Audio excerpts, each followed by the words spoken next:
Muhamet Haradinaj, mësuesi që e hodhe në shportën e mbeturina flamurin kombëtar, është deklaruar i pafajshëm në gjykatë.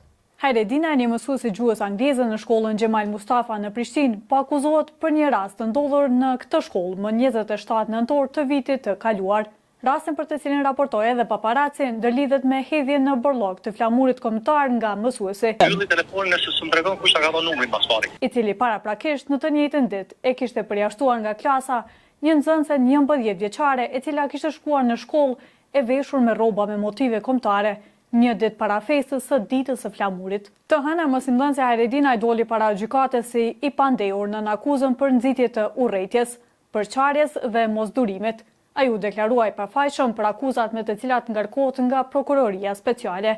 Pasi që i pandehuri u deklarua i pafajshëm, kryetari i trupit gjykues, gjyqtari Lutfi Shala, njoftoi të pandehurin dhe avokatin e tij Muhamet Muja, lidhur me afatin prej 30 ditëve për kundërshtim të provave dhe hudhjes së aktakuzës. Sipas aktakuzës, Haradinaj për shkak të bindjeve të tij fetare, të cilat i ka shprehur edhe më parë në pranitë të nxënësve, ka marrë flamurin kushezi dhe plisin dhe përkundër kundërshtimeve të nxënësve, i ka hedhur në shportën e mbeturinave.